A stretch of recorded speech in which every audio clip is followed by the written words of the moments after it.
This is an oral history interview with Ambassador Tom C. Korologos for the Robert J. Dole Institute of Politics at the University of Kansas. We are in the ambassador's home in Washington, D.C. Today's Wednesday, April 11th, 2007, and I'm Brien Williams. Let me ask you, Mr. Ambassador, when you first met Bob Dole.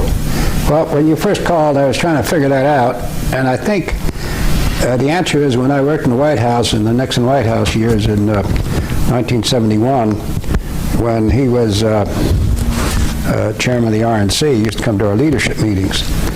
And I knew of him before when I worked on the Hill for Senator Bennett, but really didn't have much to do with him. He was just another senator, and administrative assistants in those days didn't have much to do with sitting senators. But he used to come to our meetings, and I was impressed with I remember he would sit in the cabinet meeting or in the leadership meetings with President Nixon, who would be talking about the crime bill, the energy bill, the foreign aid bill, and what have you. And Dole would turn to us in the back and go like this, take notes, so I can talk about it. And we'd give it to him, and he was a good, solid supporter and a good friend. And over that, and the other thing that happened, I guess, between us, he was kind of a wiseacre, and I fashioned myself as a wiseacre. So we got along because we wisecracked with each other, and during the course of this, I'll tell you a couple of stories, but that's about how we came to meet. It was a growing, it wasn't a here's Dole, here's Korologos. It was a growing relationship that nourished and flourished and developed through the long years. And you say at that time he was the chairman of the Republican National Committee. I think so, wasn't he?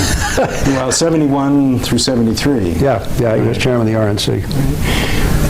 That got to be a little sticky at the end, didn't it? Oh my, yes. He was, we got in the middle of Watergate, and that's when he said, see no evil, hear no evil, and evil. And that shook us all up. But he stuck to the very long time, stuck with the President Nixon. He didn't abandon it early. He kind of felt like the rest of us did that, gosh, Nixon and Mitchell are too smart to let this thing happen, and so we started believing it. And then tapes came out, and accumulation, and we all finally said, oh my gosh, this is out of control. And that's when I did the final vote count for President Nixon. Before that last tape was released on the Friday, the tape that talked about the cover-up and the money stuff, we were sitting there with 40 votes in the Senate. We could have beat it. But then it fell apart, and we were down to about 6. And I can't tell you that Dole was one of them, because I counted about 5 or 6, and everybody else had gone, and told the President and told the White House staffers, hey, we got a problem here, which is what President Nixon meant when he said, I've lost my political base that night that he resigned. Did Nixon ever talk to you about Senator Dole? Was there ever any sort of, was he a subject of conversation between you and the President? Not particularly, except for tell Dole to do this, tell Dole to do that. I remember one instance, I can't remember, he said, go tell Dole about the 3 M's. McGovern, something and something. Moynihan and... No, Moynihan was a friend. McGovern, oh my, I'm drawing a blank on the other 2. So I ran up and told him, and he thought that was pretty good crack, and I don't know if he ever used it, but another time I remember I had Senator Jim Allen, and I was the Senate liaison at the time. I should have said that at the beginning, at the White House, and I had Senator Jim Allen, Democrat, Alabama, who was a big supporter of the President's. Gosh, he was a good patriot. And I was down there with him. For some reason, Dole happened to be there.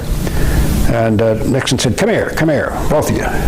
He called me and me and Dole over, and Senator Allen was there, and he told Dole, I don't want anybody running against this guy in Alabama. You hear that?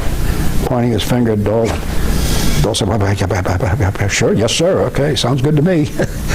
And I don't know whatever happened, but they might have had a token candidate run against Allen, and old Allen was thrilled to death, and he voted with us on everything, old Jim Allen, and Nixon was loyal to his friends. And that was another instance of Dole getting in the middle of something.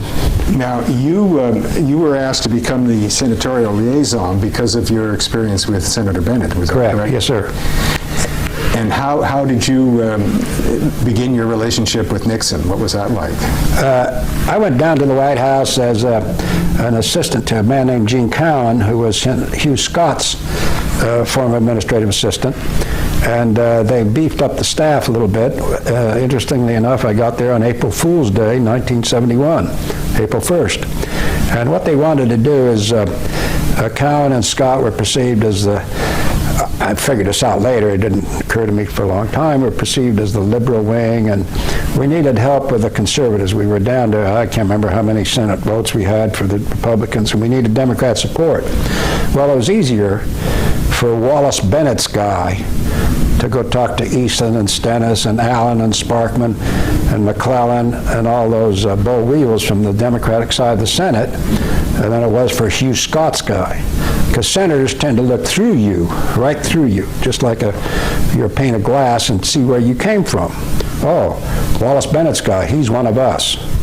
Oh, Hugh Scott's guy, he's kind of liberal. So I figured that out a little bit, and indeed those Southerners became very good friends. I became very close to Eastland, very close to Stennis. It helped a lot on the defense stuff and on the end of the war stuff and the confirmations with Eastland on those judges that we went through. And during all those years when Dole was at the RNC, and actually in the Senate, it was good to have a senator at the RNC because he played hardball politics. It was good to work with him and feed him stuff and that he would either use on the campaign trail or on the floor. So he was a good soldier. And then when it all collapsed, my gosh, it had collapsed. You say hardball. Can you give me some examples of how he worked with the other members? Well, it wasn't so much the other members in the Senate, although I didn't much see that. I would talk to him quite a bit about helping us with a vote or two here and there. But he was so partisan. When you're Republican National Chairman, you're very partisan. You got to stand on the TV shows and denounce and decry and lament everything that the opposition does. So he wasn't that good a help with the middle of the road Democrats, but he sure was good with the party and getting our story told on the TV and on the talk shows that passed for talk shows in those days, not like the screaming heads that we have today. But we had another couple of guys at the White House who used to write speeches for him, and I'd pitch in and get an oar or two in some of those. And I wasn't a speechwriter by any stretch, but we would make suggestions and they would put it into wordsmiths.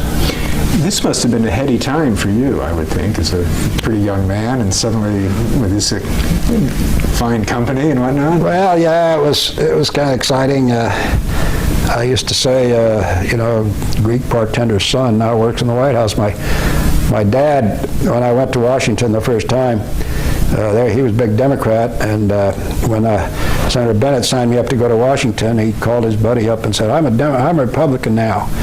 And then, by golly, when Agnew got on the ticket, a Greek got on the ticket, boy, all those guys turned. It was the ethnicity came through. Yeah, it was heady times, and but I kind of was careful. My late wife and I were careful not to let it go to our head. The beauty of having been in Washington for 10 years before you go to the Kennedy Center, to the White House car, to the fancy lunches, was that we'd been there. We'd been in campaigns. We put on bumper stickers. The guys that get in trouble in this town, and I'm digressing from Dole a bit, are the guys that come in fresh from the outside that were on the campaign trail with the president and get to go to all these perky and beautiful things and get in trouble because it goes to their head. I can cite, how far back you want to go. All the Carter guys that got in trouble, some of the Nixon guys that got in trouble, all those characters that overstepped their bounds. But guys like me who are political junkies, kind of have had clean noses through all those years.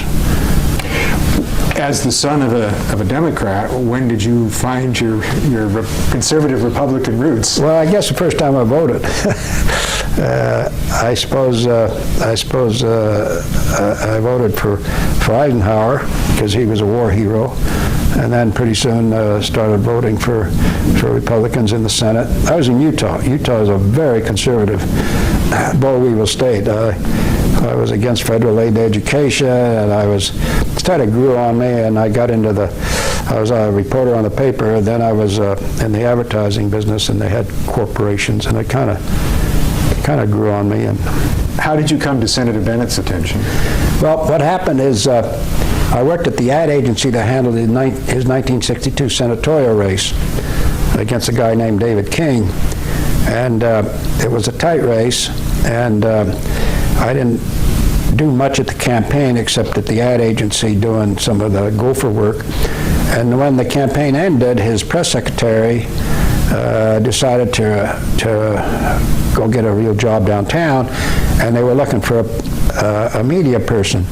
And he came to me and he said, "I'm looking, you've been around town, you worked on the paper, you worked at the AP, you're a Columbia Journalism School graduate, you're a big shot media person, PR.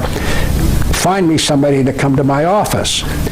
And I, a little slow on the uptake, sure, here, the United States Senators asked me to help them find some. So I physically went over to the Tribune, the Salt Lake Tribune paper, stood in the newsroom and looked around the newsroom. And I said, I wonder who are these guys that I could hopefully tap to go to Washington to work for Senator Bennett, to be supportive. And I said, came back to myself and I said, holy smoke, boy, am I slow. Me. And I went back and told him, I said, I found somebody who was very good. And he said, who, me? I said, you, holy cow. Which led to a couple of funny things. I went to Washington on Thanksgiving in 1962, called me over to go on a Friday. And I walked in the door, and he saw me with my suitcase, and he said, beware of Greeks bearing gifts. And I said, no, the question is, what does a Grecian earn? And so we laughed, and he said, I was the first non-Mormon he hired. Utah the demographics were changing. There were a lot of I was married to a Mormon. I knew more about the Mormon church than most Mormons because the ad agency I worked at handled the church account. And he said, do you smoke? And I said, no, I don't. And he turned to his administrative assistant, Ralph Meekum, and said, well, I guess we can hire him. Didn't ask, can I write a declarative sentence? How Republican are you? How do you feel about anything? Well, no, if I smoked. He didn't want anybody from the state of Utah sitting in his office smoking when the Mormons and others came by. He was the son-in-law of a former president of the Mormon Church. So that was pretty good. And then what happened to me, gosh, I'm telling more about me than I am about Dole. What happened is that I became what he called a belligerent ally of the Mormons. I was an outsider. I was a Greek that defended the Mormons. And I would do it with some pizzazz, and I wouldn't take any prisoners when they needed support. Mormon church guys would come in and say, gee whiz, we appreciate what you're doing as an outsider. It gave credibility to my defense of their causes. And Dole and Bennett had a good relationship through the years. Eventually, Dole got on the finance committee where Bennett was. He was ranking Republican. He was a good, solid vote. He was a smart guy, very political. And they hit it off fairly well. So when you were doing the senatorial liaison for Nixon, what were some of the issues that you were going up to the Hill about? Well, in those days, mostly, day and night, and the war amendments. Vietnam War, Cooper Church, Mansfield troop withdrawals, too many troops overseas. We had every other week we'd have an end the war amendment, whether it was somebody with cold funds or just like is happening today. And we would beat them back. We'd lose one, win one. It was always within a vote or two. and we worked those fairly well. I remember we got Dole and others to help us with the outside groups, the veterans. He was thick with the disabled veterans, the VFWs and the Legions and the what have yous, to drum up support. And what we didn't know was Nixon and Kissinger used to come up to me and say, I'd give a report, well, there's a vote Friday on the end of war. Oh, God, can you delay it till Monday? I said, well, let me see what I can do. So we'd go up and fool around, delay it till Monday. And then Monday vote, what time's the vote? Well, at noon. Oh, can you do it at 5? Well, what had happened is Kissinger was over in France talking to Lee Docteau, cutting deals for the pieces at hand thing, and of course we didn't know any of that. And he needed time so that they didn't undercut him to go to a meeting with the Viet Cong over there, and you just lost your vote. It would hurt Henry's leveraging, and all those days it was touch and go, delaying it here, thwarting it there, and I remember Stennis and others on the floor would we did a lot of shenanigans. We were a minority. We had to work harder. Did you go up as a team, or was it pretty much you alone? Pretty much me and 2 or 3 other guys used to go. We had small groups that I had. The job was a 1.5 person job, but we had an assistant once in a while to do things, and then you had confirmations that you had to worry about, and so constantly we were up there spending all day and all night up in the Capitol doing our thing, and where you'd go into the back rooms and there'd be senators and there'd be guys like Dole and Eastland and Pastore and others just yakking away, and we did more. That was one of the good things about those days. The back rooms were filled with camaraderie and conversation and a bottle of Chivas or 2, and what ended up happening is the relationships would grow from both sides of the aisle, and and we used to win. And you were making contact with Democrats as well as Republicans? Oh my, yes, all the time. We never had the votes to do it on our own. Never had the. I should, I guess, look up the numbers of what they were in those days. What do you have to say about the Ford presidency then, and President Ford's selection of Dole to be his running mate? Well, the Ford presidency was fascinating to me personally. First of all, President Nixon, Agnew went away in a sad sort of a situation, and President Nixon called us all down to say that he had selected Jerry he called the group together, had selected Jerry Ford to be the vice president. Well, we called leadership down, and when the president announced it, it was all fine and wonderful. For the first time under the constitutional amendment, he had to be confirmed by both the Senate and the House. And so I said to him, we got to get moving here. We got to get you confirmed on both sides. I had done a lot of Senate confirmations. The first time in history we had done a House confirmation. So we prepped him and got to going, and it was hard getting Democrats to vote for Ford because Watergate was brewing, and a lot of Democrats said, it's conceivable I'm voting for a president of the United States, it's a Republican, because it was in the air in a lot of circles that Nixon was in trouble and that he could either get impeached or leave, and here was the next president. So the other thing that happened before that is Nixon asked a lot of senators, Republicans, Democrats alike, give me your counsel on who you want to be vice president. Who should we select? And I remember going to the Hill, I was getting envelopes. I got them from Bob Byrd and Brock, and Nixon in the worst way wanted to select John Connally. And Connally has defected. He was a Democrat that had gone Republican, and I remember Senator Byrd of West Virginia, he was minority leader or something at the time. He said, Tom, if he selects Connally, there will be blood coming on the floor through that door of this Senate. See, he was a defector. He was a he pissed off the Barracudas on both sides.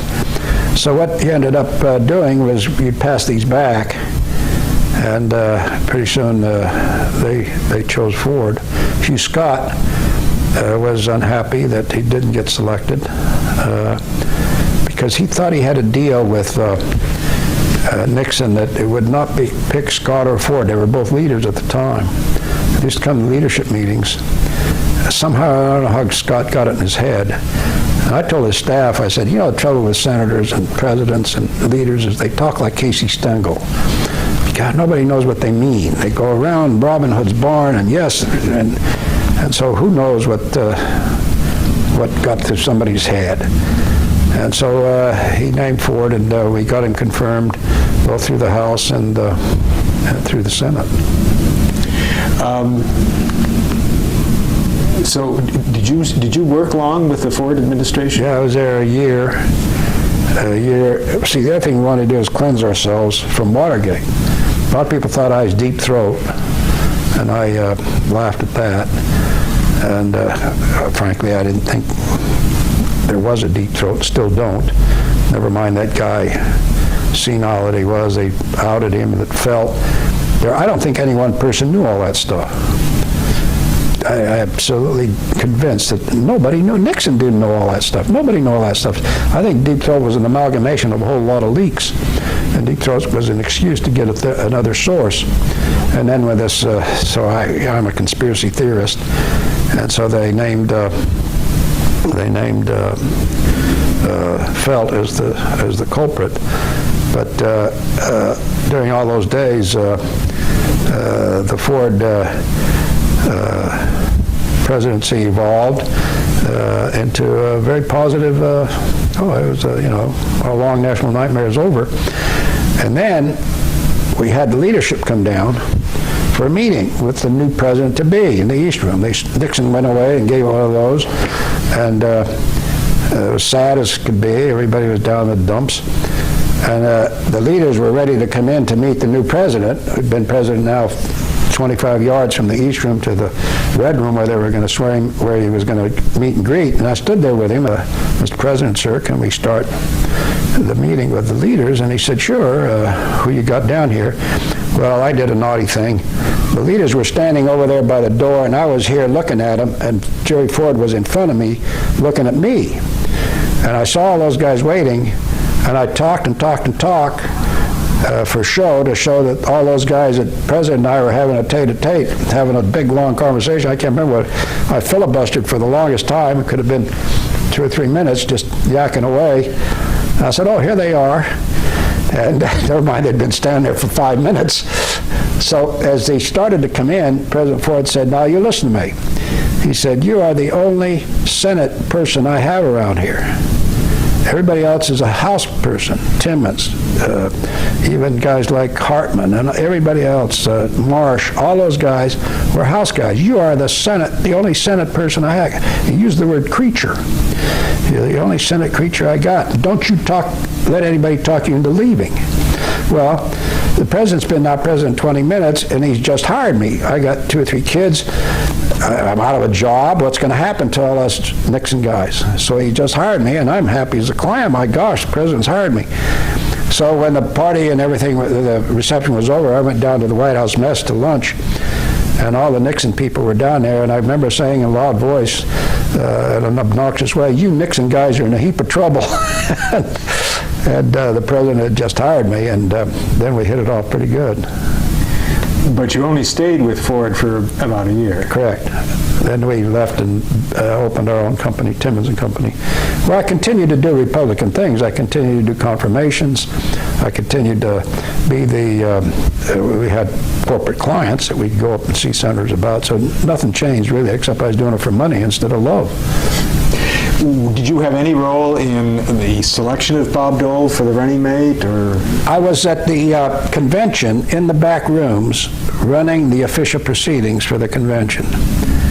And it was the craziest thing. At the time, everybody thought Howard Baker was going to be one of the guys, and Then they start talking about they needed somebody to hit the ground running, a farm bill, and no, I can't say that I had anything to do with it, except that President chose Dole because of his RNC days, and he, as I say, hit the ground running and be going. Now, Dole was at the convention, and he and I went to the platform hearings. I remember we got our picture on the front page of Parade magazine before the selection was made, and it ran, and I was pointing like this, and it was kind of a great photo, and Parade guessed before the choice was made. And this is a stock picture they had of Dole and I sitting there, and it became kind of a good prediction, a good thing. So they, pretty soon Dole got indeed nominated, and I'll never forget, he was, of course, happy to get it and so on, and he was up on the podium, way the hell up there, and I was down in the audience, and I went like this, and he went like this, that we had pulled it off, and he was great.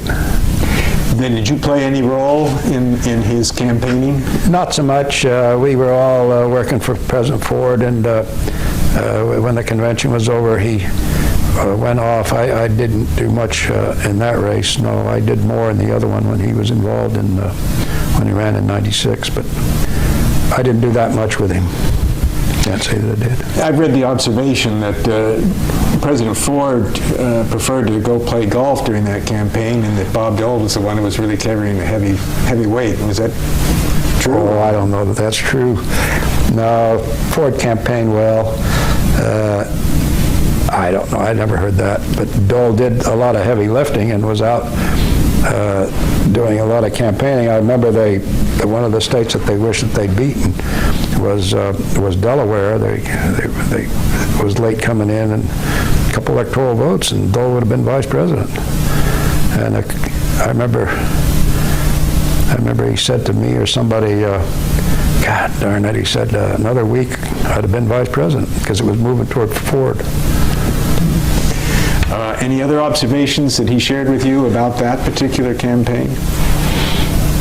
Not that I can remember. We were around him a lot, but I can't remember. Now, you assisted him in the leadership battle that occurred in 1984, I think that was. Right. Yeah. Tell me about that. Well, there were 5 or 7 of them running for leader, and what it told him is you got to get a conservative to nominate you and a liberal to nominate to second you, or vice versa, whatever you do. And I remember it's the first lowest guy in the totem pole out. And eventually, boy, I tell you, Senator Stevens thought he had it. Senator, who else ran? Griffin ran, or Domenici ran, McClure. They all thought they had it. I have a saying, and I told it to him. He went around getting votes. And it's an iconoclastic thing. I said, it's secret ballot and senators lie. He said, what do you mean? I said, senators lie.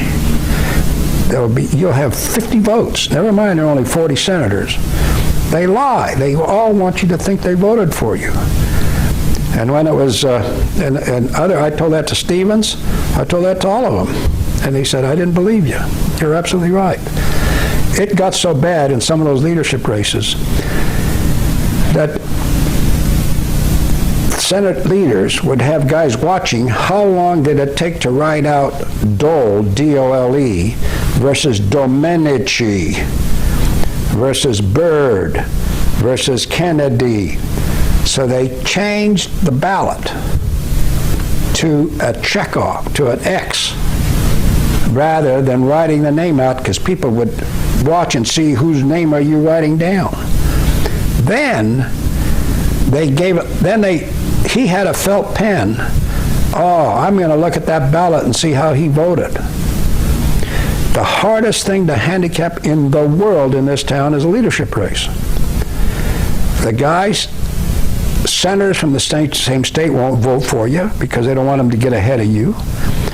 Senators who are number 2 on your committee, i.e. Packwood, and then Danforth, went all out to vote for Dole for leader because it got him out of the Finance Committee. It made Packwood chairman of Finance, and it made Danforth chairman of Commerce because the dominoes all fell. Conservatives don't necessarily vote for conservatives. Liberals don't vote for liberals. It's a lot of the old bulls vote for the senior guy whose time has come. Nobody can handicap it. It is impossible. And as I told Simpson, as I told Trent Lott, and I've told guys, even Lamar Alexander last year, it's secret ballot and senators lie. And one senator that they all can name has told all 3 of them that they were voting for him. And they all laughed about it.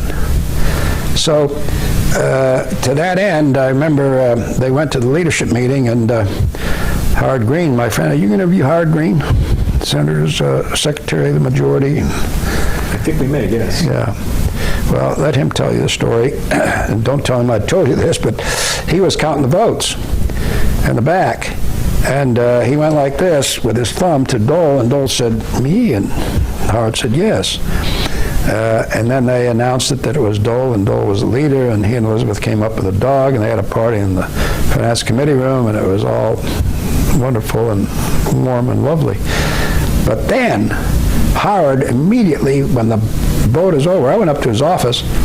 It must have been 90 degrees outside. And he had a fire in the fireplace. What are you doing? They were all burning to death. He burned the ballots. So nobody could come and see him or repeat them or to look and see how they voted. He was burning the bloody ballots. That's how serious it gets. There are even other stories about when Bob Byrd, you're not supposed to vote proxies, but when Byrd ran for leader, Senator Russell was dying at Walter Reed, and they took his vote and they put it by proxy. It had been signed, the letters like this, it had been signed up and down, and there's some question whether Russell had died before or after the vote. He died 3 o'clock in the afternoon. And when is this stuff going to run? I'm not sure I should be saying some of these things. But they used his proxy, and Byrd beat Russell Long, and I guess Kennedy was running at the time too for leader. And so that is a hard thing to handicap, and it's a lot of luck involved. And they went from bad cop to good cop. If you had like happened to Trent Lott this time around, they beat Lamar Alexander because we now got the minority. We got to have somebody in there who knows what he's doing and can be somebody that can raise Cain with the Democrats rather than a nice guy. And so Dole followed Baker, didn't he? Yeah, I guess he did. He was a good leader. He came around. That's when I started hanging out in his office and knowing better. Was he your candidate, or I told them all. I was like senators. My gosh, I told them all, you're my candidate. I hung around the Senate. I was a Senate creature. They were all my candidate. And what could I do? You know, I was just a lobbyist walking the streets. I told them all the same thing. Get a conservative and a liberal to nominate you, and get somebody that's off the wall. I told them all that. So Dole became leader, and then you became one of his very best friends. Correct. Well, yeah, I'd like to think I was that before, but... Oh, okay, yeah. But when he was chairman of the committee, and we had a lot of doings on the committee. When he was chairman of the Finance Committee, we had, we had a lot of dealings with Anheuser-Busch, with airplane stuff for Eastern Airlines at the time. We saved the airline. Yeah, we had a lot of doings together, and then he became leader, and of course I hung out in there a lot and advised and talked to him on a daily basis. Yeah, what did hanging out mean? I mean, hanging out means you go to his office and you sit in the reception room waiting, and he'd come in and say what's cooking, and we'd sit down and BS for a while, and sometime he'd call me in, and sometime other senators would come in, and I became a fifth wheel in the operation, and I had the wherewithal and the luck that senators liked me, and that he let me stay in the meetings. I'd get up to leave once in a while. He'd say, sit still. The one time I did leave is when Senator Packwood resigned. I was in there with him, and we got talking. I said, I'm getting the heck out of here. I ain't voting in this thing. But the other thing that we got to doing together when he was leader was I became Nixon's Washington guy. Nixon used to call me all the time, and I used to call Nixon. Nixon, when he was rehabilitating himself up in New York, would call me up and he'd say, bring in the freshman senators. Get Dole to bring them up. All right, sir. It'd be 4 or 5 freshman Republican senators. So Dole would get him, we'd get us a plane and go up to Teterboro and wander over to New York and have Chinese food with Nixon. And I'd give him a memo or something on what they were all doing, who they all were. Here in Faircloth, talked about how Nixon's debate with Khrushchev in the kitchen, and then another time I was up there with Dole when Senator Danforth decided he wasn't running. Dole took the call, and he went in and told Nixon, and we were all chagrined. And so I became Nixon's Washington guy. Then Dole did an interesting thing. He brought him down.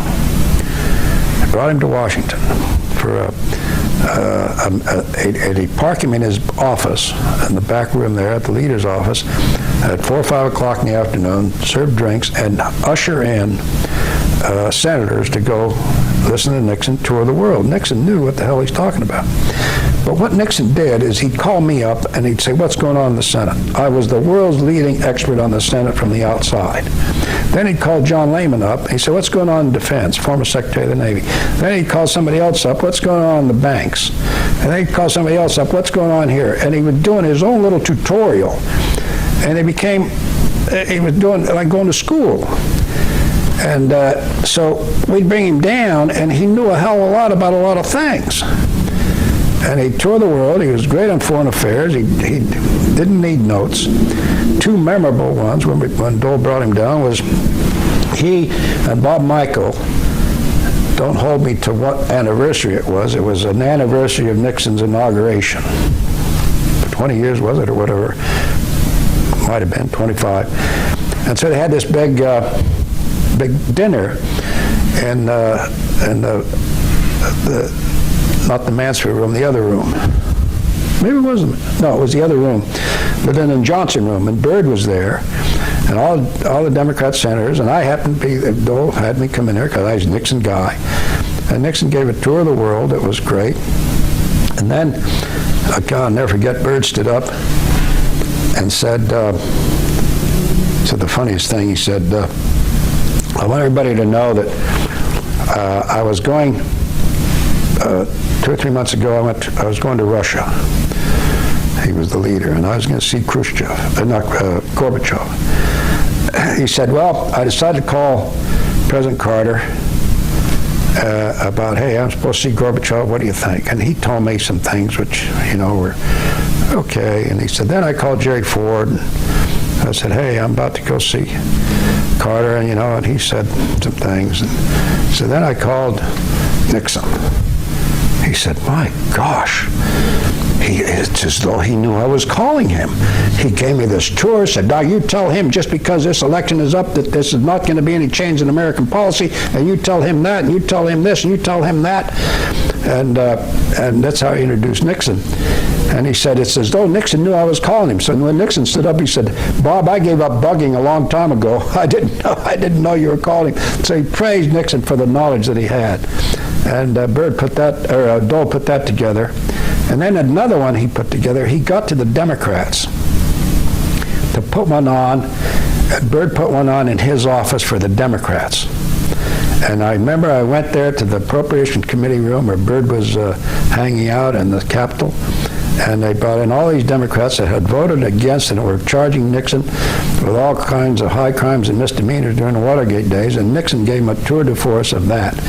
And they were sitting there with their mouths agape. Senator Levin, I remember, told me afterward that, my gosh, I can't believe that this guy, he was such the devil incarnate, and here he is. I'm sitting here talking to him. It was so valuable and so good an experience. Then Dole did an interesting thing. He'd bring Nixon down. God, he had, what was Dole's driver's name? Wilbur? Was that Dole's driver? told me that, I said, I need a car, I got to pick up Nixon. I said, take Wilbur. So Wilbur and I go down to, Nixon used to stay at DuPont Circle, not DuPont, Washington Circle in the hotel over there. So I go down with Wilbur to get the car to pick up Nixon. We pick up Nixon. We had to be at the Capitol at 1 o'clock, and Wilbur is going this way. I said, Wilbur, the Capitol's the other way. He said, no, we got to go to the Watergate. Senator Dole likes to go from the Watergate. And I said, Wilbur, we're going to the Capitol. I know the way. Come to find out that he had this mindset of only going to the Capitol only from the Watergate. So I told Dole that. He said, well, you know, take it easy on Wilbur. So finally we get up there, and he put Nixon in the back room, and he'd call in senators to talk to Nixon, 5 and 3 and 7 at a time. And I sat there all afternoon one day for 2 or 3 hours. Then Dole would go out in the hall and get tourists. A big bunch of people from Kansas come in to see the senator, and, hey, you want to see the president? Come on in, see Nixon. And he'd call him in to see Nixon. Then he went down and got the waitresses in the Senate dining room, brought him up. Then he got the pages. Then he got the people off the street. Nixon's in there talking, and they'd come in and they'd sit there, and then they had the Senate photographer take a picture of all these people. And Nixon, I thought Nixon's going to blow his stack, and he loved it. He loved it. He said, that guy knows people. It's amazing what he knows about people. And he got the guy that cleaned the bathrooms in the back in the Senate cloakroom and the Senate marble room, and he brought them all in there to see and shake hands with Nixon. The staff off the floor, and he reveled in this, and he was so good at thinking about other people. Then when Dole decided to run for president, he called me, he said, let's go see Nixon. And I said, fine. They called him up, and Nixon said, anytime you want. So I went up, and we had a sandwich, and Nixon sat down with him, and it's the quietest I ever seen Dole in my life. He sat there and listened to every word Nixon said for an hour nonstop. And I remember Nixon said, you got to do what I did. You got to go out and make commitments, get commitments from governors. You got to get endorsements. You got to go out and get delegates. You got to start now. No, don't resign. Your first job is to elect a Republican Senate first. Then you decide to run. And don't let on you're doing it. And on, just crass political counseling. And Dole sat there and he'd look at me and try to take notes and try to remember half the stuff he said, just the three of us in the room. I thought I'd died and gone to heaven. Here's Nixon, Dole, and me, these two great political characters in there talking about the next presidency. Did they talk as equals, or was Dole deferential to the president in particular? Or? Well, he was so deferential, he didn't say a word. You know, he would just listen. And you know how Dole is impatient as hell. He doesn't take to too many conversations like that. But I guess it was equals because he was like a little kid in school learning from the master. This was prior to the 88? I don't know. Okay. I guess it was prior to when did Dole run for president? Well, he ran in 80 against Reagan. And that was it was the other one. It was 88 against 88, Bush. Yeah. Huh. Wow. Well, no, it was when that one and then the other one when Nixon didn't much like Bush for some reason. Well, I guess one of the reasons he never called him. Nixon didn't like Quayle. I think one of the reasons he didn't like Quayle is that Quayle called Nixon and invited him to come to the Capitol. And Nixon took umbrage with that. He should come see me. So, tell me about what your observations are in terms of Dole's leadership style. What kind of a leader was he? It was a different kind of leadership style that he would let them go into the room and beat each other up. I was in there one time, we were working on something. There was a veto, and no, that was another time. I'll tell you that story later. What it was some issue they had to decide on something. And that was contentious as could be. The Republicans were fighting with each other and just screaming and hollering. And I sat in the other office. I could listen to all this in the outside of his office over there, and he came out, and I said, what are you doing out here? Why aren't you in there? Oh, they said that we're making progress. Making progress? I said, they're going to kill each other. Oh, no, you kidding me? That's good. Let them. So he sat down, and we had a cup of coffee. I said, well, shouldn't you be in there? Let them work it out.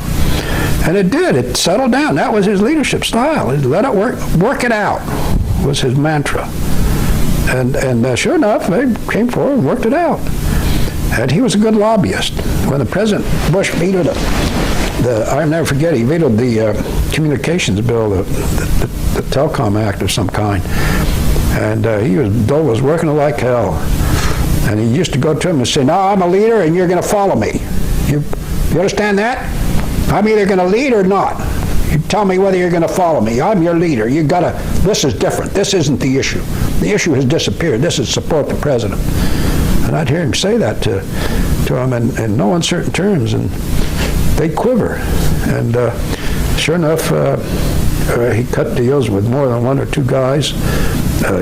Some guys wanted somebody from their own state to be ambassador to somewhere, and he'd go down and tell Bush. And gosh, he called me one day. He told me one day that he went down there and had one senator was on the fence. He couldn't believe, what are you doing? I mean, me. And I go, well, they want to appoint my guy ambassador to something or other. So Dole told me that he told Bush this, and Bush picked up the phone, called personnel, and said, why are we making this guy ambassador? And Dole told me, the president said, I don't care how bad he is, name him ambassador. And Dole came back and said, well, we got his vote. I'm not going to tell you who it was because the guys are still around. We got his vote. He worked it. As much as Dole and Bush got in a squabble over, quit lying about my record, he was a good leader for Bush. He was always there. His leadership style was one of work 'em hard, stay till it could be worked out. He was there day and night. I remember the gun bills. I remember when they closed the government down over the question of debt ceiling or whatever that thing turned out. He was a good leader, and they respected him, and he got along with Mitchell. Always shook hands. That's different today. Always shook hands with Mitchell. They fought like crazy.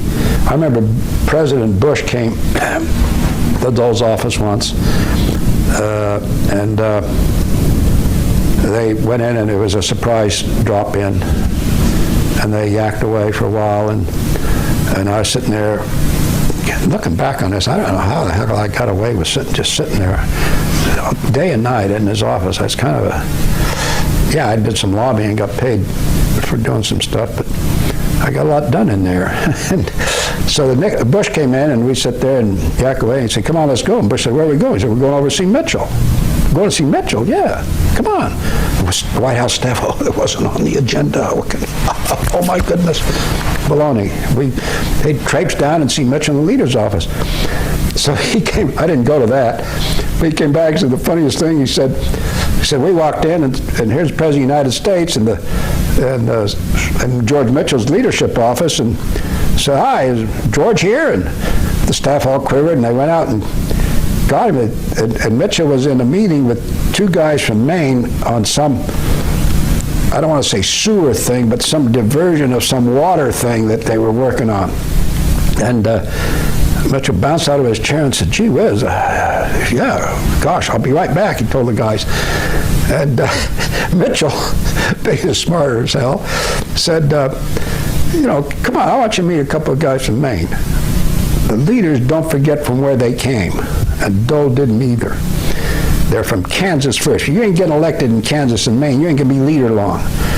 And Mitchell and Dole did that. And I'll tell you another story about Dole in a minute on that score. So he took Bush in to see these two guys from Maine. He said, what brings you here? Well, we got this sewer diversion thing, and we can't fix this thing in the Interior Department and whatever, the water something or other. And Bush said, well, we can handle that. And Mitchell said to the guy, see, anything else I can do for you? And Dole was laughing up a storm. Dole did that a lot, too. When he was leader, we brought Nixon to Kansas. and for a thing, a book signing and a dinner and a thing, and I remember saying, ladies and gentlemen, the President of the United States and Senator Bob Dole. I said it on the microphone.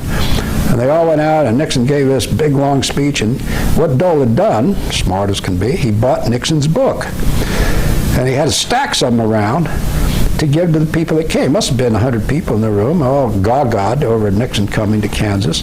We had pre-planned it and arranged it and got Nixon a private plane. He used Air Dole, you know, one of those jets that he commandeered from the private sector somewhere. Can't do it today. So Nixon started autographing these books. And one of Nixon's staff guys said, his time's up, he's got to go, it should have gone an hour ago. And I'd go to President Nixon, I'd say, hey, what do you think? He said, you kid not love this. Bring them on. And there's still 20, 30 more people. What's your name? I'm Charlie. Well, it's a Charlie. Richard Nixon. Hey, what's your name? Hey, come on over here. Nixon had a ball doing this, and old Dole was parading these guys around, not forgetting Kansas. There was a lot of, I have to tell you another story that was fun. I got him in trouble once. I got him in trouble a lot. But this particular time, we were working on a railroad strike bill. And it was 2 or 3 o'clock in the morning, and he said, the House was working on a bill where the Senate was waiting. He said, so he got up and he went to the Senate. He says, I deem the bill passed. Then he said, fine with me. I went home. The bill was deemed passed. It hadn't passed the House yet. Kind of broke every rule of precedent there was, I guess, because it was now time you had to break the railroad strike. And one of the things first thing that happens when the railroad strike becomes known to the people is when McDonald's runs out of French fries. Potatoes are freshly shipped to McDonald's nationwide. And when they don't get there, people start suffering. That was the first indication that there was a strike and was going to hurt America, because McDonald's ran out of French fries.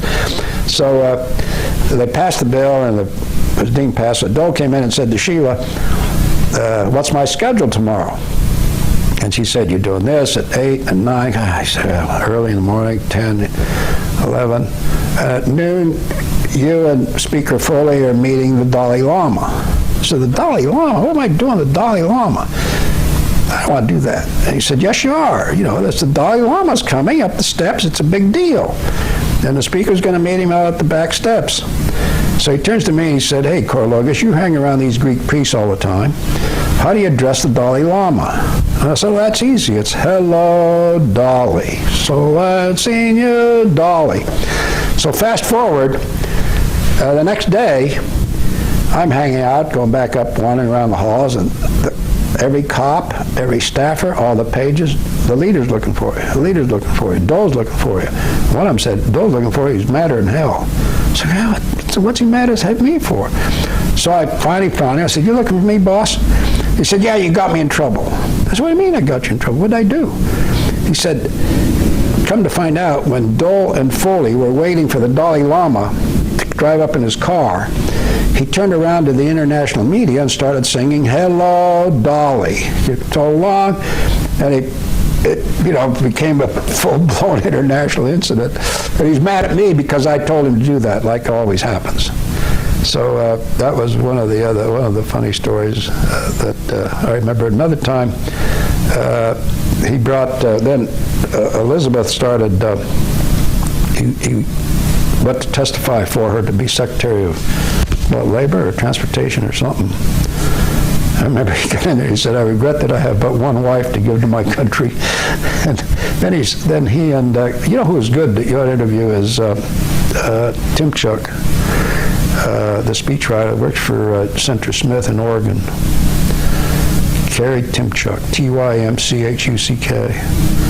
He did, Terry was great. He did the analysis. He's the one that figured out that it was Nixon's 25th anniversary, and it was this D-Day, and that, this, that, and he was a great speechwriter. He did a lot of stuff for Dole that might be useful to the history. Brian, I don't know. Is there any more? Have I shot my wad? I can't remember. Well, we've just begun. Were there other times when Dole upbraided you or got mad at you, or? Oh, yeah, one time he told me I was voting, we were voting on something, and he told me who was one of the guys that wouldn't vote for us.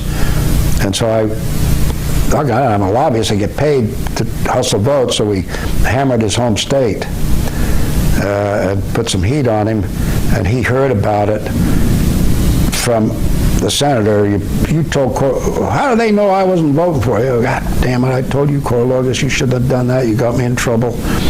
He waxed hot and cold sometimes. You never crossed him. And I don't have any regrets about doing that, because Dole, you're not paying me. This guy is.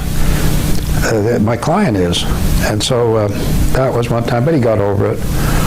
Another time that he, come to find out, I didn't learn this for a while, you never bothered him when he was in there eating. When he was sitting there having a lunch, he did not want to talk. And I did it once or twice, and he'd go, not right now, go. So I'd leave and feel bad for a while, but then I'd make up. I've read people who have said that it always seems like there's a little bit of anger just below the surface, or you can quickly be upset. Is that true? He had some anger between the surface, but he never showed it. He'd take it out on me once in a while instead of other senators and other staffers, and I didn't mind it. He would get unhappy with certain senators who they'd come and grouse at me about, God, that guy drives me crazy. And they'd say how we handled it. I'd say, yeah, forget it. That's him all the time. He grouses at everybody. And we didn't. So you obviously had reached a comfort level where even if he was talking harshly to you, you knew that you could come back the next day and it's going to be okay. Yeah, pretty much. I'm getting nervous that I'm overplaying my role in his office. I was there a lot. I wasn't his number one guy. Oh my gosh, he had Sheila, he had, what's his name, that went to the truckers. God, I'm drawing a blank. He had a good staff. He had Rod Yarmouth, he had, God, I've been gone too long, all those guys in the committee that were there with him on the substance stuff more than I was. He and I did political talking and yakking back and forth. I didn't get into chasing amendments on the tax bills and all that. Those guys were good. I was going to ask you about some of the bills or some of the big issues that came out, like health care and NAFTA and various other things. He was a good tactician. The poor guy couldn't write. He couldn't take notes. So it was all in his head. And he always had to remember and be reminded of a lot of things. You and I can sit here and take something out of paper and write it down. He couldn't do that. And he had a tendency to dig deep into issues and had them all in his head. It was remarkable. What about the '94 revolution, so to speak, with Newt Gingrich coming in and so forth? How did Dole react to that? Well, in the first place, I remember that night of the vote. We were all hanging out. He had a huge party in the back where the Republicans were winning everything, and the House was going Republican.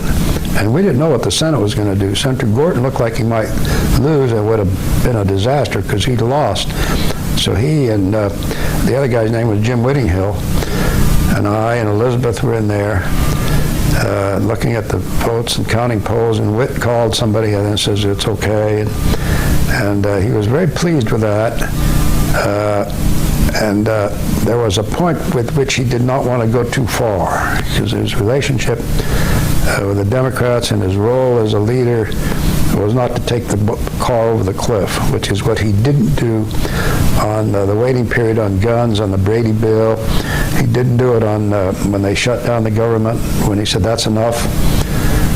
He didn't do it on, he didn't keep them all in all night, all long, but he kept them in weekends, sometime to vote. I remember there was a bill up. Whit got married, was getting married. His number one of his staff guys, and it was a Saturday on, I guess it was November 1st. The election was November 7th, and they chose it because surely the Senate will be out. They weren't. And so we all went to the wedding up in someplace over in the mountains of Maryland and ran back to do the Senate. And Dole kept him working when he had to. And he gave guys passes when they needed them that knew they were running. He was a good political leader, just as tactical as could be. And they liked him. The guys liked him. We're at the end of the tape here.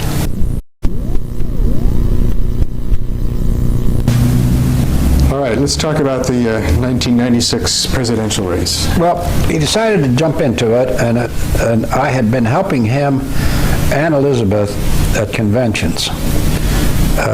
When Elizabeth was what was she, temporary chairman or something, one of those, she came to me, and I was her rabbi. I handled all of the official proceedings, every word she said. I scripted it. We sat down, we rehearsed it. We went to Dole's suite at wherever it was. I guess we were in Dallas, weren't we, or somewhere? And helped her out there. And then I would help Dole at the conventions. I did all the official proceedings under the podium for scripting all the rehearsals and all that. I used to say to the party and others, don't forget this is a political convention whose sole purpose is to nominate a president and vice president. All this other stuff is nice and it's needed and it helps the party, but in the end, somebody has to call the roll and get delegates into that hall and pass a platform and pass permanent rules and pass a convention. You know, sorry all you guys, but here's what we need to do, and you guys can take the rest of the time and do whatever you want. So I did all the official proceedings, and I was doing that. Bill Timmons and I did that since, since 72, I guess, or 68. I've been to 7 or 8 conventions doing that business, and so to that end, they grabbed me, and I helped Elizabeth. Then I helped Kay Bailey Hutchison, then I helped others. And so pretty soon Dole's fixing to run for president, and he's the heir apparent, and he goes to and wins.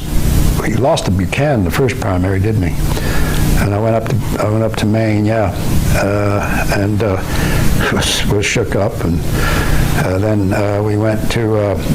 Pretty soon he got the thing, and we did the convention and went to the hotel there. Lighthizer was there.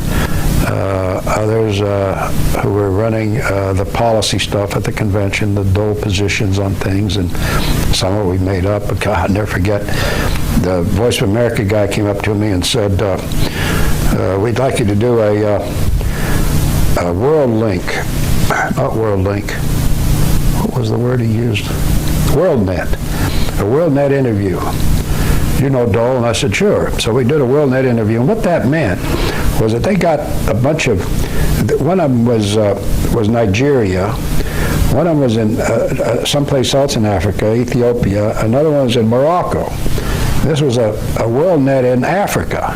So I wander in, cold as hell, and now I'm on a WorldNet in Africa talking about Dole, and I'm using the usual blather about, convention. And so now we go to Nigeria, and there's a microphone thing, and I can't see him, but I can hear him. What is the senator's position on Nigeria? God, I didn't know where Nigeria was. And so I sat there and I said, well, of course, the president's for the Senator Dole's for the rule of law, free trade, human rights, and something else. And so, wow, headlines the next day, Dole is for human rights and free trade and rule of law. And I was making all this up as I was going on. What could be wrong with that? And then pretty soon the convention got going, and I started out as I was going to be convention manager. And then Scott Reed and those guys and Paul Manafort all came in, and finessed it away, and I got bent out of shape that they took it away from me. I had already done some work about the convention and budget and where everybody was going to stay, and we'd gone out and scoped the grounds in San Diego, San Diego. San Diego, yeah. Yeah, at the where he was going to be, and I went out 2 or 3 months ahead of time and came back, and I'd report to him on what was going on and send him memos and cables, ambassador days.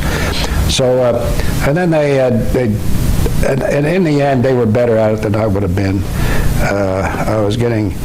I would not have done as good a job as they ended up doing. So I said when the thing was over, I said, the 2 best things that happened in this convention was you fired me and put yourselves into it, and I commended them. So, but during the campaign and during the convention, I took care of Dole, and we were with him and at the rehearsals for this speech and for that. The night that I'll never forget, at the final acceptance speech,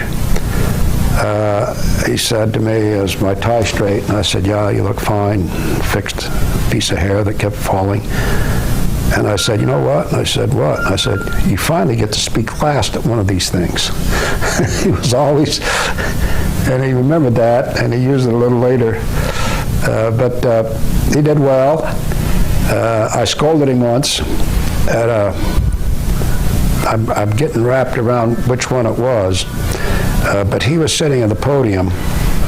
I was in charge of the podium. He was sitting at the podium, Elizabeth was speaking. And as they do, he's waving at people. And one of the cameras is watching him wave while Elizabeth's talking. And I crawled on my hands and knees and put a note in front of him. I said, pay attention to Elizabeth, you're on TV. And he dropped everything and paid attention to Elizabeth. Now, he's going to get mad when he reads this, but that's what I did. That's what I was for. Then after the thing, there was great consternation among a lot of the staff when he picked Kemp. I know everybody goes, Kemp, where the hell did that come from? What was he thinking? Oh, my goodness. I also became friends with Ellsworth during all of this time. You're going to interview Ellsworth, you got to interview him. He knows more about Dole than anybody. Where is Bob? I think he's in California. Is he? I'm not sure. You see him, tell him hello. Good friend. But anyway, Ellsworth and I and all of us were kibitzing around. And Ellsworth did the vetting for the vice president, as I recall. And they chose Kemp and Lighthizer and all of us. Kemp, my gosh. All right, whatever Dole wants, I'll do whatever he wants. And so pretty soon we acceptance speeches and all that. Then the campaign started. He told me to put together a Graybeards group. And I said, what's that? Well, get with Simpson, Laxalt, Gingrich, Senate guys, House guys, old bulls, this guy, that guy, about 20 of the old bulls that we should meet with once every couple of weeks to go over a campaign, and I'd tip them off and bring the pollster in to show this and do that. Well, I put this together, and the campaign got unhappy with me. What are you doing? What's this thing? I said, don't want it. Well, you can't do that. Well, then he does. He asked me to do it. What's wrong with it? What's wrong with getting support and drumming up surrogates to go around doing this stuff? Well, they were madder than hell at me. And I kept doing it. And then I'd schedule it, and I'd go to Dole, and I'd say, hey, how about this? And he'd come. And we'd smooze, and God, I remember Newt Gingrich showed up with, at the time, he had a bucket. He used to carry a bucket around. And what it was he used to give this speech about how he found that the House budget had a monthly fee of $75 for a bucket of ice. And he was carrying this bucket around, and he said, this is an empty bucket, I saved $75. And he used to bring this bucket around, and they'd all give him advice and counsel. The trouble with those damn things is they all have a piece of action that they want to give the president to be, and you can't follow everything. You can't do everything, so they go, well, you didn't listen to my advice. I remember Simpson was in there screaming like hell about the immigration bill. You got to do this, you got to do that, and it deteriorated, and it turns out that Scott Reed and the campaign guys were probably right about these guys bitching about their little pet project. And the immigration bill was one that they didn't want to talk about because Dole was ducking and hiding. And we went to, I'm jumping ahead a little bit, we even got on the campaign plane and went down to a border one time, did an immigration thing. And I was briefing the press on Dole's relationship with, then we stopped the Nixon Library and Dole's relationship with that. And then we ended up at Alcatraz or wherever the hell. Maybe it was San Quentin, one of the prisons where he did a thing. But at any rate, the campaign didn't like what I was doing and, with this graybeards, but we kept doing it. And it was good. It showed that everybody cared. The trouble with campaigns, everybody volunteers. I had a list of 100 people that wanted to help, and you had to include them in the group. Because they said, oh, you didn't ask me. I was giving you my time. So what I did, I put them all in a room. I said, all you guys want to help. Boston lobbyists, big shots, little shots. I said, everybody in this room wants to help. We appreciate all you're doing. We've called you all together at once because you've all volunteered to be here. I'm going to be back at 3 o'clock. Give me some idea of what you all want to do. I want 5 things. I don't want 100 things because there are 100 guys in this room. I want 5. Give me the 5 things and I'll be back. And then you guys set out to do it. And, oh my God, you know, I was aghast at this thing that I did. And by golly, some of them said, well, you got to do this, you got to do that. And they came up with some pretty good stuff and turned them loose, and they all had participated. So we did that. And then one day, we got on the plane, and it was Rumsfeld was there, Marty Anderson, me, and somebody else was on the plane. And it looked like, hey, this ain't too bad. Rummy, Marty Anderson, who helped Reagan, gosh, I can't remember, somebody else, and we were all sitting there, and Dole had taken a liking to me. He said, no, you sit right there. You wait right there and wait with me. And we got on the trip, and then for some reason, it fell off. Rummy got off, Marty got off, and I'm looking around, and there's nobody but me. And I often said to myself, where did these guys go? Did they get tossed off? Did the campaign fire them? Where were they? They all stuck together. It would have been a hell of a lot better, policy-wise. I mean, these were smart guys. And I was, to this day, I don't know the answer, Brian, as to why that thing collapsed. It was a good, solid group of speechwriters and what have you, and but anyway, we went out to California campaigning, and I remember we went to the Northrop plant where Dole got up, and god dang, boy, the Clinton campaign knew what they were doing. They knew Dole was going to Northrop, making a B-2 bomber, and the day before, Clinton announced the Defense Department was buying another 10 B-2 bombers. And boy, like they had an inside track to everything. Dole said, Bill stood up, bless his heart. Pete Williams was there, Pete Wilson was there, introduced him.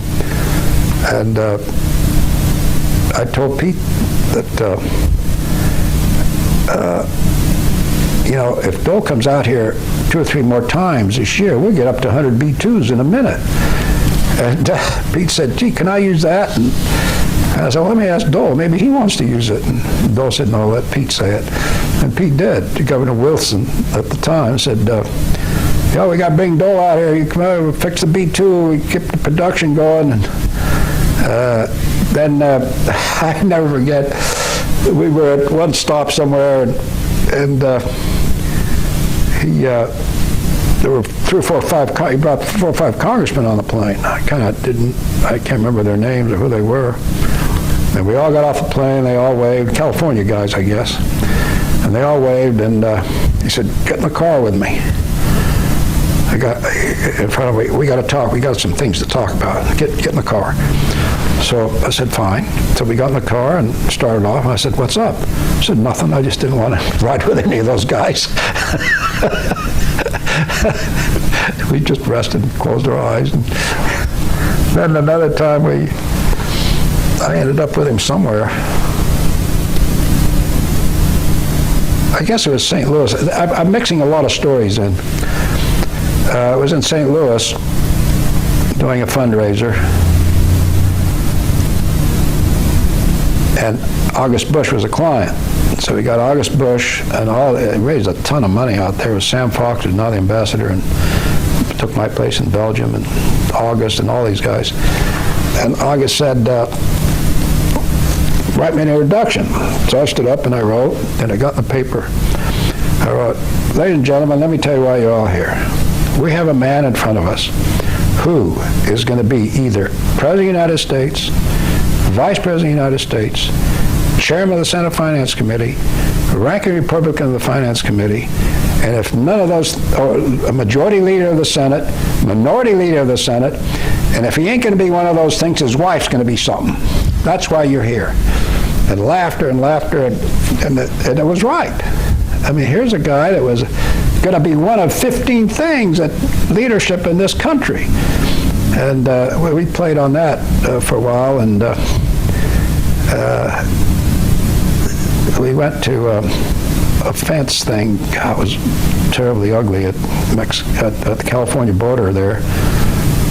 They had thrown all their garbage. The fence was the dividing line, and Tijuana guys, or whoever it was, had thrown their garbage over on the American side. It was just like a garbage dump.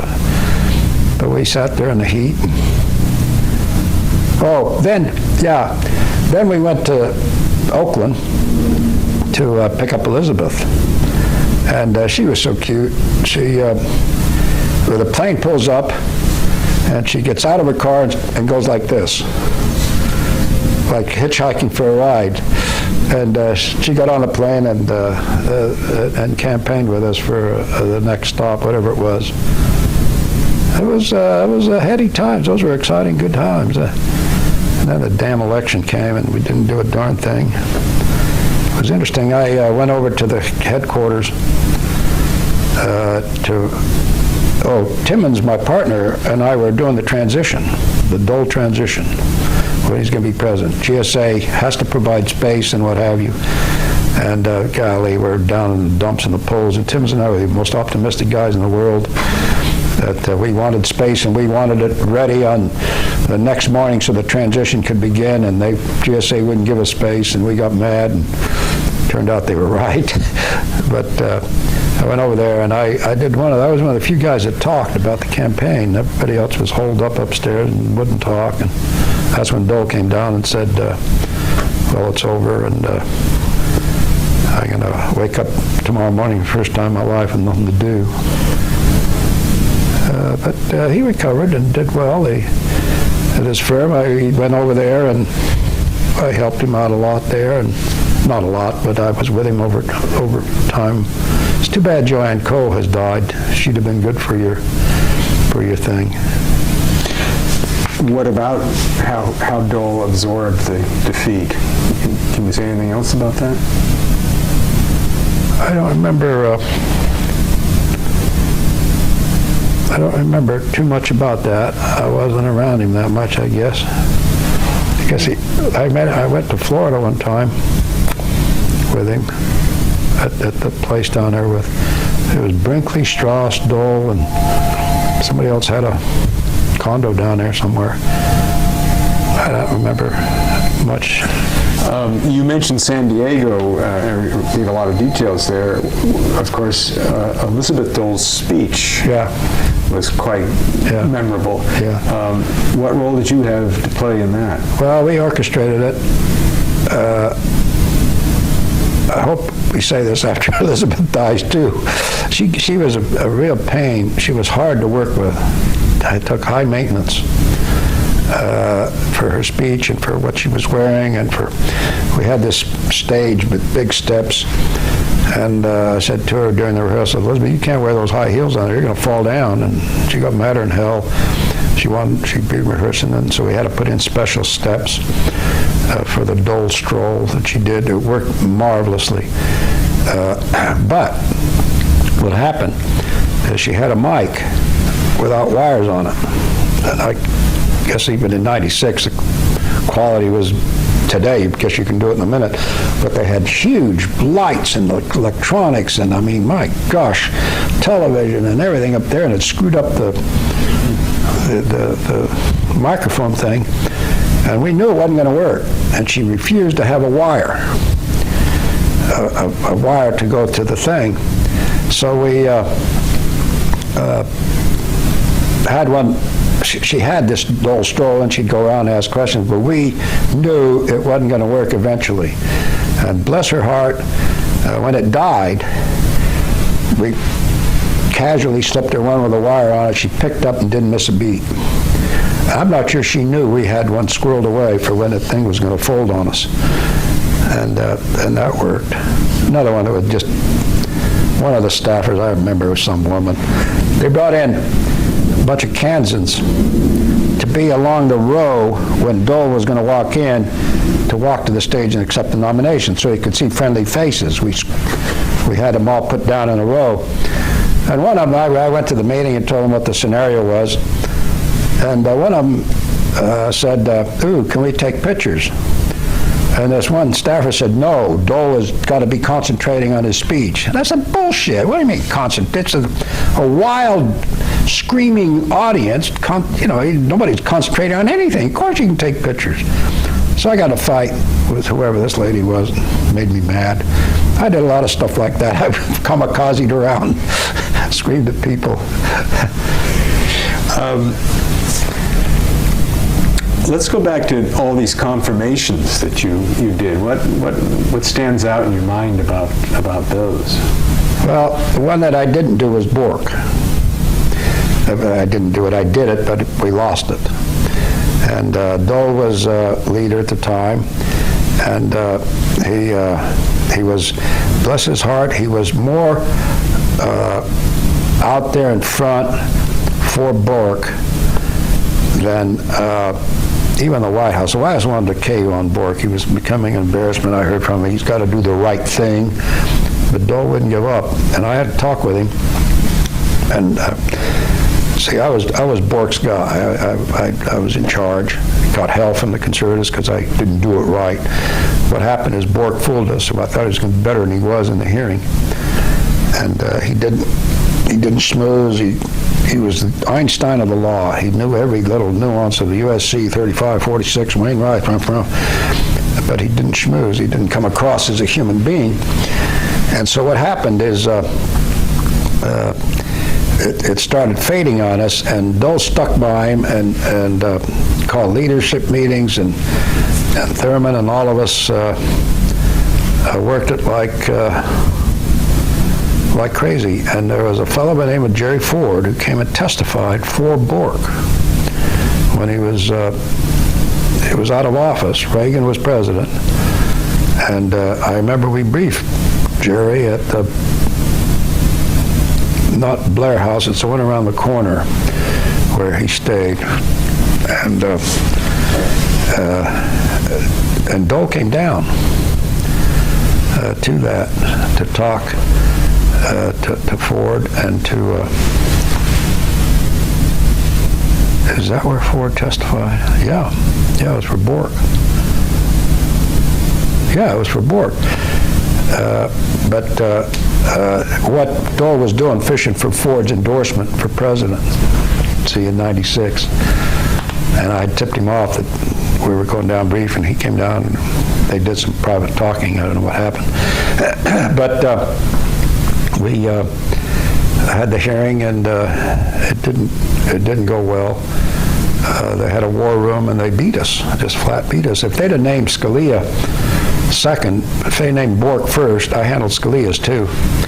If they had named Bork first, Bork would have got confirmed. Then the Democrats took over the Senate, and Scalia would have made it because of the Italian thing, ethnic business. And but it was not to be. Bork is still unhappy, poor guy.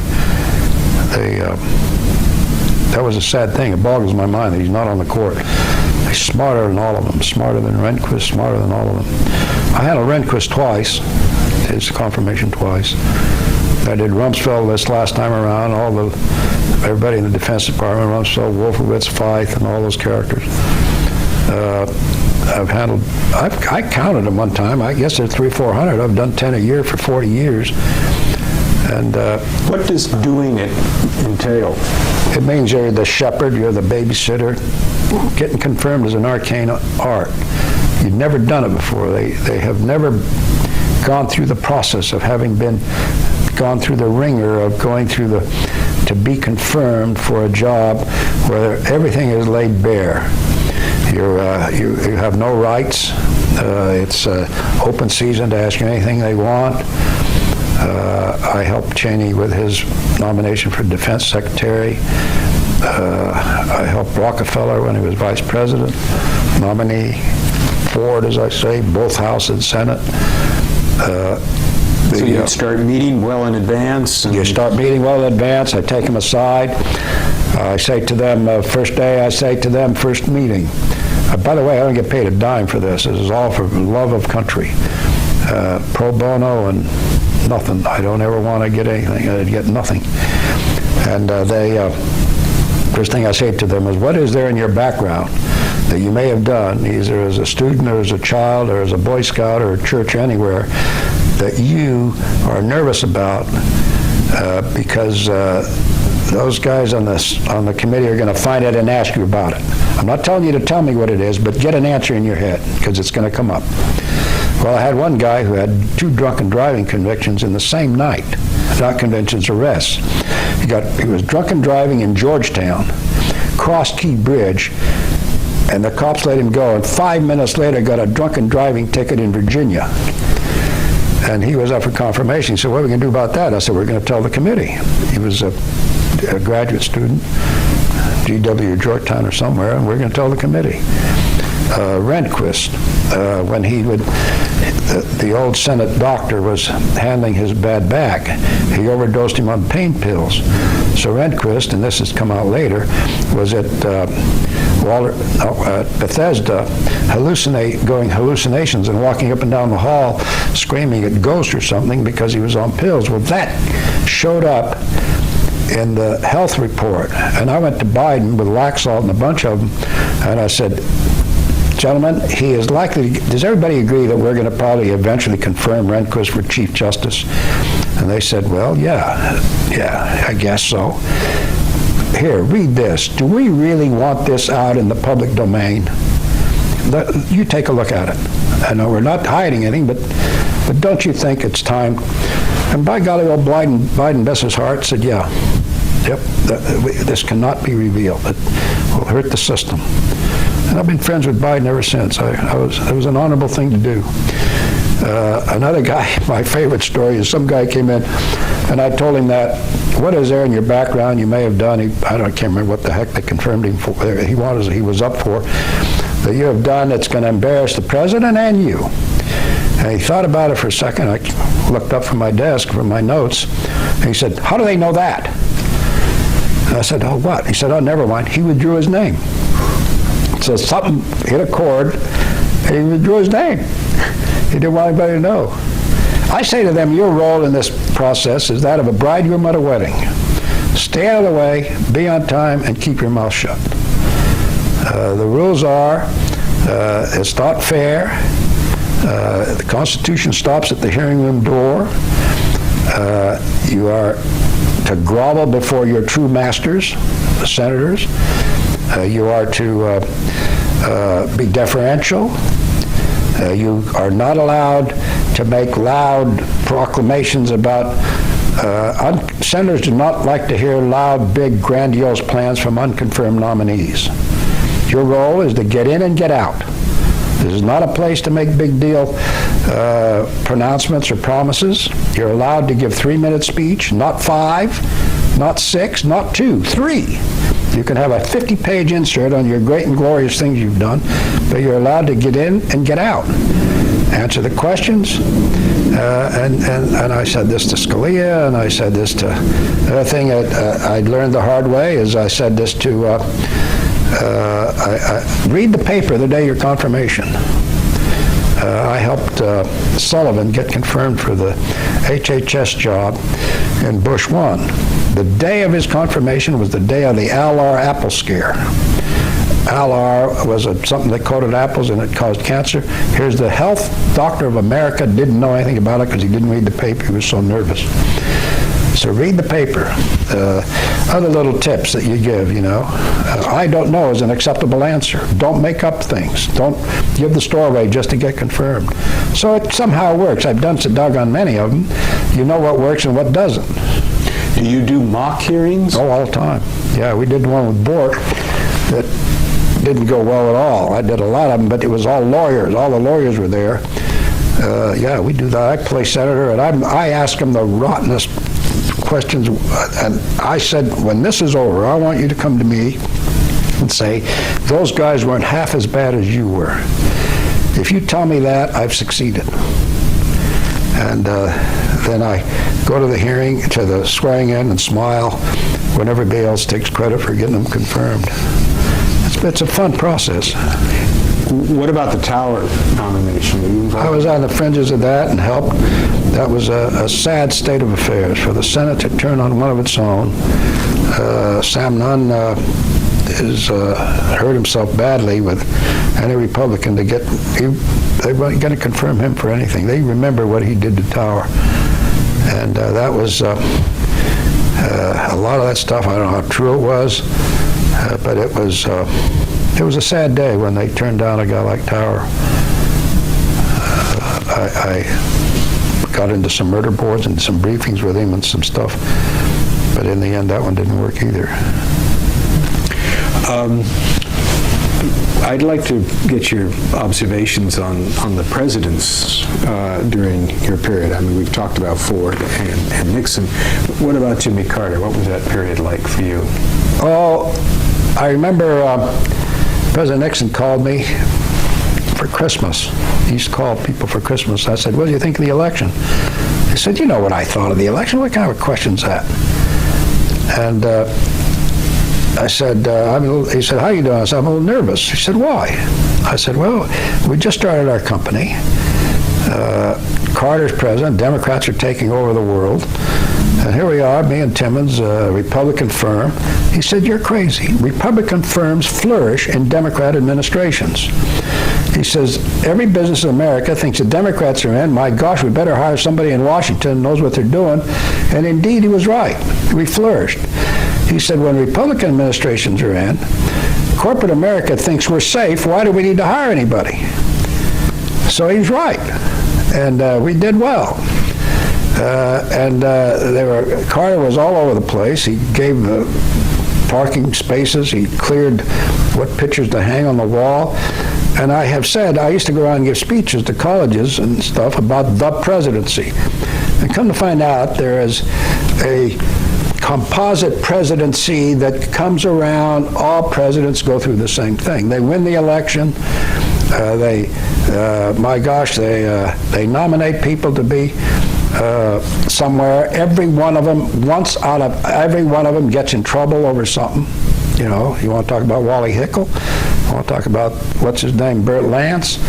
You want to talk about, who did we have in the Bush years?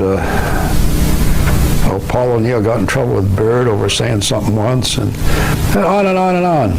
So the Carter presidency was one where, what is he?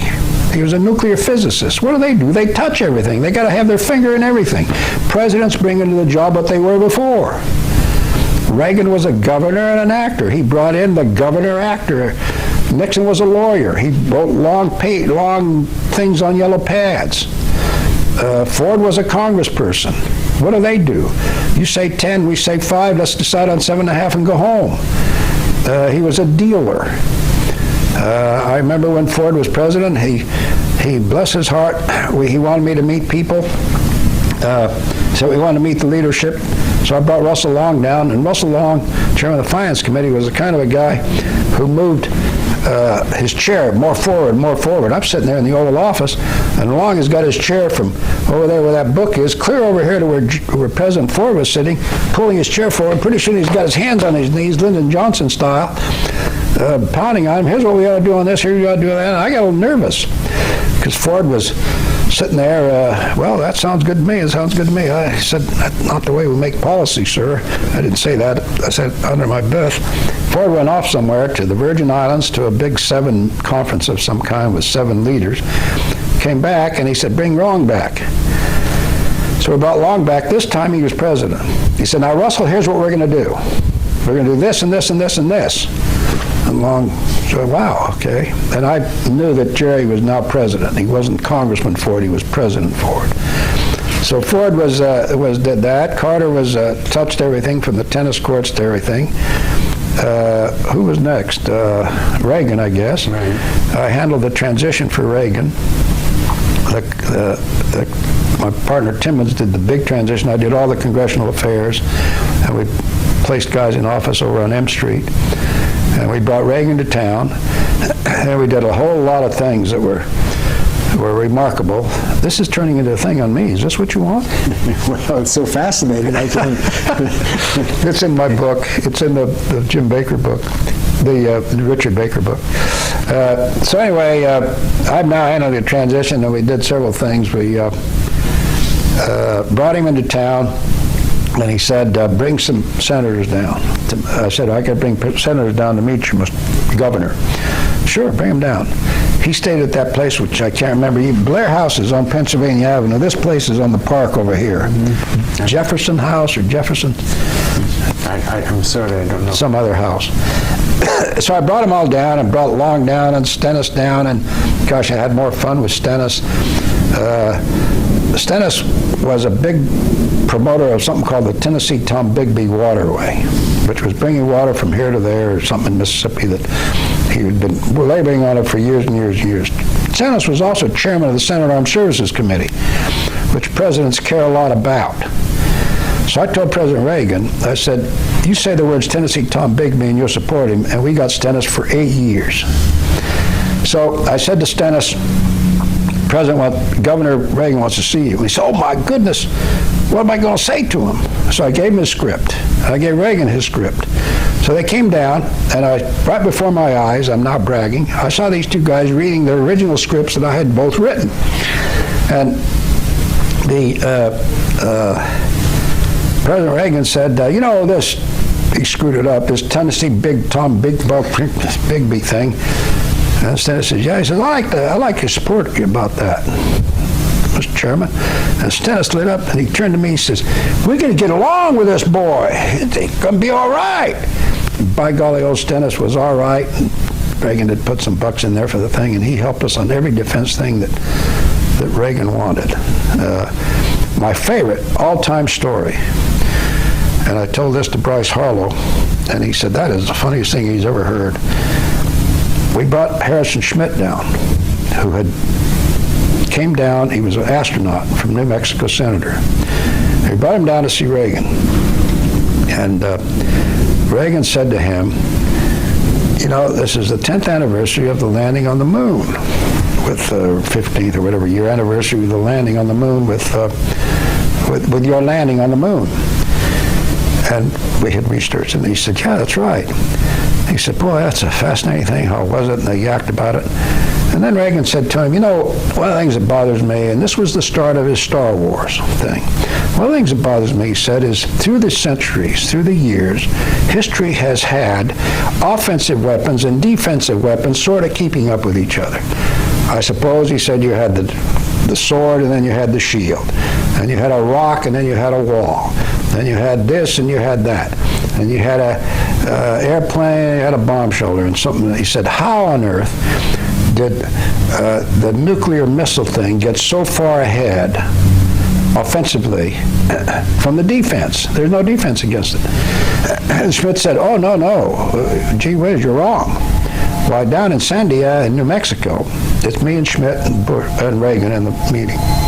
Down in Sandia, New Mexico, there's a lot going on, and he stopped. And he looked at him and he said, are you cleared? And Reagan, bless his heart, turned, well, Tom, am I cleared? I said, Governor, I think they cleared you last Tuesday.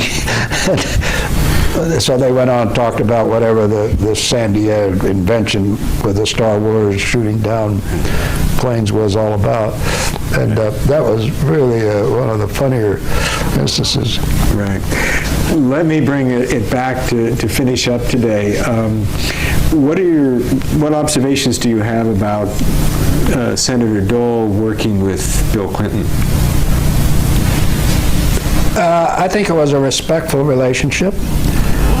He was president. I was on a plane with Dole going somewhere. God, where were we?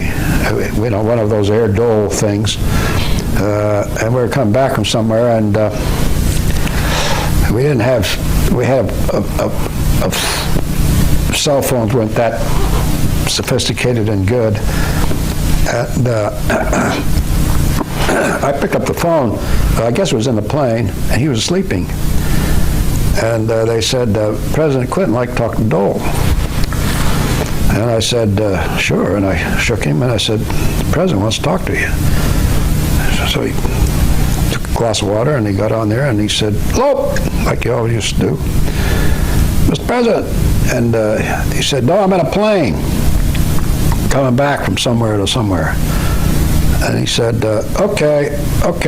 Hangs up. I said, what was that? He said, he wants me to call him when we get on a ground line. He didn't want to talk over an airplane line where thousands of people could hear it. So we stopped somewhere for gas and oil about an hour somewhere. I don't know where the hell we were. And I went to a phone. And it was one of the Libya things that Clinton did. And he wanted Dole to know about it. They got along pretty good. There were a couple old pals that, as I recall, I didn't know much about what they did at leadership meetings because I didn't go to those. That was one of the things that I remember about that, and I can't really give you anything substantive. You mentioned your oral history with Dick Baker in the Senate Historical Office, so people who are reading this transcript should know that exists, because it's a very thorough, probably, of these years. Ours has been more focused on Bob Dole. Is there any last thoughts you have you'd like to express at this point? Well, Dole was and is a good friend. Elizabeth was and is a good friend. I love the guy. He was exacerbating. He was his bedside manners sometimes weren't that red hot with people. We raised money for him. I thought he was one of the great strengths of the era. Boy, what a thing for him to do. The films that we showed of his wounds at conventions, and the guy was a genuine hero. Came back from Italy. I remember he took a trip over there with D'Amato. You ought to ask D'Amato about him. If you get on the list, they were pretty good friends. He went to Italy and showed D'Amato where, I think it was over on that hill over there where he got shot. And I think what happened to Dole at that thing is they used to tell guys that to get a sense of humor, start laughing at yourself. And that's one of the reasons he and I hit it off. We both popped off to each other a lot. The Dalai Lama thing just being one of the examples. And we wiseacred a lot, and he's such a human being that couldn't be. It turned out that the Senate, I guess he only won by 1 or 2 votes. Secret ballot, the senators lie. Nobody ever knows because they burned the ballots.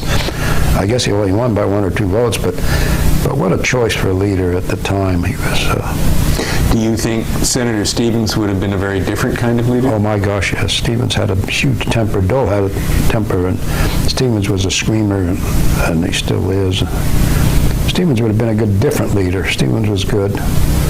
I told him it's secret ballot, the senators lie, and next day he told me, and I said, see, you didn't believe me, did you? And he said, you're right. He thought he had it. What was the other one? Somebody voted against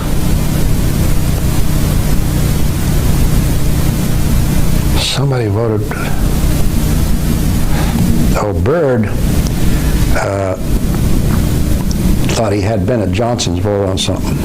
Bennett Johnson told him he wasn't going to vote for him because Sam Nunn was running in the race. He said, "That's my best friend." And Byrd said, "Well, yeah, it's a commitment." Bennett Johnson never got another thing from Byrd. That's serious stuff when you don't vote. I don't give a damn how you vote on a veto or on a welfare bill or a defense bill or all that stuff. That's all. It happens every day. But when you vote against somebody that you told you're going to vote for in a leadership race and you don't, man, you got it. You got it. No, I love Dole. Haven't seen him for a while. I guess, I hope his health is well. Hope he lives for 100 years, and I hope they never release this thing. Thanks for this secret document. Thank you, Brian. It was fun.